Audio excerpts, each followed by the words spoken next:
તો સુરતના યશ પ્લાઝાના વેપારીનો વધુ એક વિડીયો વાયરલ થયો છે। મહેશ કાકા નામના વેપારીએ ફરી સરકાર સામે પ્રહાર કર્યા। થોડા દિવસ પહેલા નાયબ મુખ્યમંત્રી સાથે તેમણે ચા પીધી હતી। ચા પીને સરકાર અને સંઘવીના વખાણ કર્યા હતા અને આજે ફરી મહેશ કાકાએ સરકાર સામે પ્રહાર કર્યા છે। ફ્લાયઓવરની કામગીરી સામે તેમણે સવાલો ઉઠાવ્યા છે। ફ્લાયઓવરની કામગીરીથી ધંધો પડી ભાંગ્યાનો દાવો કર્યો છે। નાયબ મુખ્યમંત્રી સાથે મુલાકાત પહેલા પણ તેમણે વિરોધ કર્યો હતો।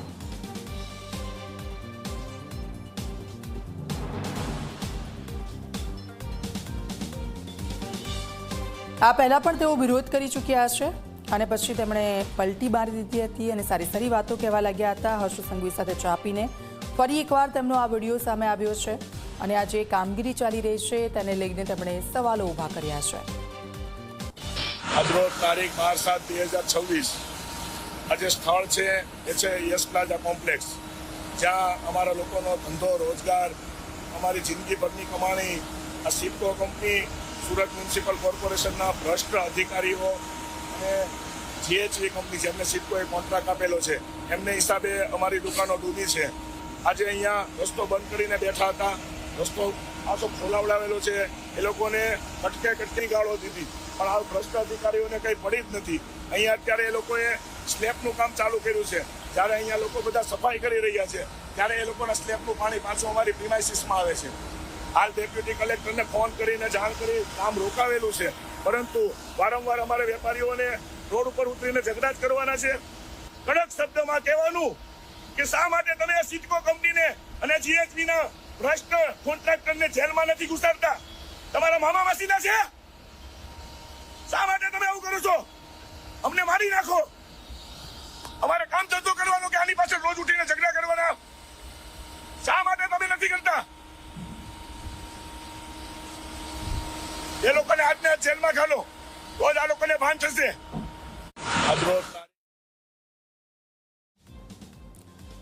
તો આપ જો આ બીજો વિડીયો સામે આવ્યો છે। આ પહેલા પણ તેઓ આવા સવાલો ઊભા કરી ચૂક્યા છે અને ત્યાર પછી તેમની સાથે તેમણે વિડીયો બનાવ્યો પછી ગુણગાન ગાવા માંડી પડ્યા। મહેશ કાકા આમનું નામ છે અને એમને શું તકલીફ છે એ ખબર નથી પડતી। હવે બીજા વિડીયોની રાહ જોવાઈ રહી છે કે અત્યારે તો તેમણે જોશમાં આ વિડીયો બનાવ્યો છે, સવાલો પણ ઊભા કર્યા છે, પણ પછી શું થાય છે તેમનો એક બીજો વિડીયો પણ સામે આવે તેવી શક્યતાઓ દેખાઈ રહી છે, કારણ કે પહેલાં પણ તેમણે આવું કર્યું છે અને કેટલીક વસ્તુઓને લઈને તેમણે વાતો કરી હતી। લોખંડના કીડા પડશે તેવો ઉલ્લેખ પણ કર્યો હતો ને ત્યાર પછી ડેપ્યુટી સીએમ હર્ષ સંઘવી સાથે તેઓ ચા પીતા દેખાયા અને ગુણગાન ગાતા પણ જોવા મળ્યા, ત્યારે તેમનો આ બીજો વિડીયો સામે આવ્યો છે।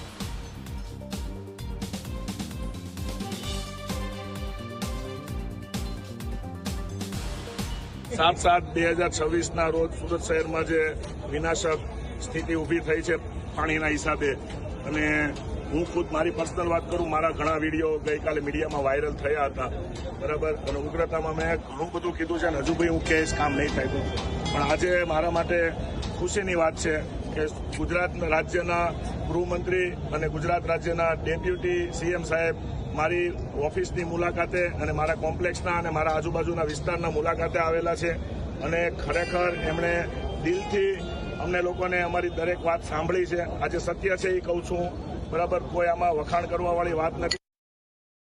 આજરોજ તારીખ 12/7/2026 આજે સ્થળ છે એ છે યશ પ્લાઝા કોમ્પ્લેક્સ, જ્યાં અમારા લોકોનો ધંધો રોજગાર, અમારી જિંદગીભરની કમાણી, આ સિપ્કો કંપની, સુરત મ્યુનિસિપલ કોર્પોરેશનના ભ્રષ્ટ અધિકારીઓ અને જીએચવી કંપની જેમને સિપ્કોએ કોન્ટ્રાક્ટ આપેલો છે આજે અહીંયા રસ્તો બંધ કરીને બેઠા હતા, રસ્તો પાછો ખોલાવડાવેલો છે। એ લોકોને કટકી ગાળો દીધી, પણ આ ભ્રષ્ટ અધિકારીઓને કંઈ પડી જ નથી। અહીંયા અત્યારે એ લોકોએ સ્લેબનું કામ ચાલુ કર્યું છે। જ્યારે અહીંયા લોકો બધા સફાઈ કરી રહ્યા છે ત્યારે એ લોકોના સ્લેબનું પાણી પાછું અમારી પ્રિમાઇસીસમાં આવે છે। હાલ ડેપ્યુટી કલેક્ટરને ફોન કરીને જાણ કરી કામ રોકાવેલું છે, પરંતુ વારંવાર અમારે વેપારીઓને રોડ ઉપર ઉતરીને ઝઘડા જ કરવાના છે। હર્ષભાઈ સંઘવી અહીંયાના ડેપ્યુટી સીએમ અને ગૃહમંત્રીને મારે કડક શબ્દમાં કહેવાનું કે શા માટે તમે આ સિટકો કંપનીને અને જીએચવીના ભ્રષ્ટ કોન્ટ્રાક્ટરને જેલમાં નથી ઘુસાડતા? તમારા મામા માસીના છે? શા માટે તમે આવું કરો છો? અમને મારી નાખો, અમારે કામ ધંધો કરવાનો કે આની પાછળ રોજ ઉઠીને ઝઘડા કરવાના? શા માટે તમે નથી કરતા?